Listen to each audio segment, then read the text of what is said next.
মানুষ মরার পরে কবর থেকে যে উঠি আইছে এলা কোনো ঘটনা আপনারা কোনোদিন শুনছিলেন? এই ঘটনাটা কিন্তু বাংলাদেশ ঘটছে।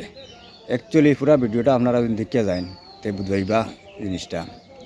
অ্যাকচুয়ালি ভুল বুঝাবুঝির কারণে এই জিনিসটা হয়েছে, কিন্তু মানুষ বহুত দলাদলি হয়েছেন, কেন বহুত জমাজমি হয়েছেন। তাও খবর থেকে উঠি আইছে 8 দিন পরে, একদিন 2 দিন নয়, 8 দিন পরে উঠি আইছে। কিন্তু পুরা ভিডিওটা যদি আপনারা দেখতে যান জিনিসটা বুঝতে পারবা ইনো কোনো একটা কারণ আছে, ইনো রহস্য আছে। ভিডিওটা আপনারা পুরা দেখো তো বুঝবা। কবরস্থানে দাফনের পর মিলাদ পড়ানো হলো, কুলখানি করে সবাইকে খাওয়ানো হলো। তবে দাফনের 8 দিনের মাথায় বাড়িতে এসে হাজির সেই মহিলা। সবাই মনে করছেন কবর থেকে যেন উঠে এসেছেন তিনি, অথবা জিন অথবা ভূত। কাকে মারে দিলাম বোনের মতো নবিকল স্যারা কাকে মারে দিলাম কি কবরস্থান থেকে আত্মা উড়ে এলো না রুসানা আইলো কোনটা আইলো? আতঙ্কের ভিতরে কি রীতির মারে দিয়ে এলাম, তো কই থেকে আইলো এটা তো আমরা কাকে মারে দিলাম এরকম মনে দিয়েছি কি আল্লাহ কি গাইবি এটা আইলো নাকি। গ্রামে ছড়িয়ে পড়ে আতঙ্ক। আত্মীয় স্বজন পাড়া প্রতিবেশী সবাই আসছে তাকে দেখতে। কেউ দেখছে চুল টেনে অথবা চিমটি দিয়ে, এমনকি কেউ কেউ তার ছায়া আছে কিনা সেটি পরীক্ষা করছে। সবাই বলতেছে কক সাই কি সত্যিকারই না, কেউ বলে সিমটি কাটি দেখেন, কেউ বলে চুলটানি দেখেন। তাই ওরা কেউ চুলটানি দেখতেছে, কেউ আমি সিমটি মারি দেখতে। আত্মীয় স্বজন যারা আছে সবাই মানে হেরে সিমটি দিতে আছে, কেউ চুল টানতে আছে, কেউ হেয়ারে সিমটি মারি চাইতে আছে। তুই কি আসলে কি রুসানা না আত্মা? ছায়া দেখতে আছে, বাড়িতে আসছে আর অনেকে হে ছায়া দেখতে আছে আনা দেখ। এই ঘটনাটা অ্যাকচুয়ালি বাংলাদেশ করছে। মানুষ অবাক হয়ে গেছেন গিয়া, মরা মাটি দিয়া আবার 8 দিন বাদে আইয়া দেখুন বাড়িত এই মহিলারে, ও যে মহিলা দেখতে পাইতরা বাড়িতে আই গেছেন গিয়া।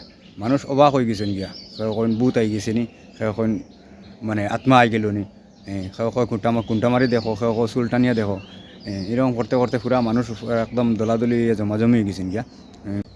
অ্যাকচুয়ালি ঘটনা হয়েছে কিতা, এই মহিলাটা আর কয়েকদিন থেকে তারা ঘরত কইয়া পাইতরা না। আর হঠাৎ খবর পাইছুন মহিলাটা অ্যাক্সিডেন্ট হয়েছে, ওরকম একটা হসপিটালও তারা গেছেন। মানে সেম এই মহিলার মতো একজন মহিলা মারা গেছে গাড়ি অ্যাক্সিডেন্টে। তখন তার ফেসটা পুরা নষ্ট হয়ে গেছে গিয়া। ফেস নষ্ট হওয়ার কারণে মানে মানুষে মনে করছে এই মহিলা মনে হয় মারা গেছে। তবে এই পরিবারের মানুষ আইয়া হসপিটাল থেকে ওই তারা গার্জেন্ট বনিয়া আইয়া লইয়া গেছেন গিয়া। নিয়া হয়তো মাটি দিছেন, মাটি দিয়া তারা জানাজা করছে, মাটি দিছে, সিন্নি সকাত করছে, পড়াশোনা করাইছে। তারপরে 8 দিন পরে এই মহিলা আবার আই গেছে বাড়িতে ঘুরিয়া। আবার কারণে মানে ও মানুষ হয়ে গেছেন গিয়া, পুরা আতঙ্কিত হয়ে গেছেন গিয়া। বিচারিত ওই দেখেন আপনারা বাকি বাজু। মূলত একটু মানসিক সমস্যা আছে। তো মানসিক সমস্যার কারণে যখন যোগটা ওঠে সে বাসার থেকে বাড়ি যায়, এর কেউ কন্ট্রোল করতে পারে না। তাই এর সাথে আমাদের সাথে কোনো যোগাযোগ নেই। ফেনীতে যে লাশটা পাওয়া গেছে এসকে রোডে, ওই লাশটা হুবহুব আপনার বোনের চেহারা, যে মানে যে জামাটা ওইরকম একই কালার সব কিছু। তখন আমরা একটু কম বারম হই নাই, তারপরেও কম বারম হই নাই।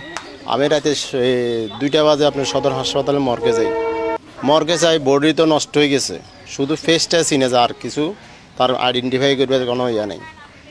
ওরা দেখে আমাকে বলতেছে একটু করতে গেছো, আমি বললাম ঢাকাতে গেছি।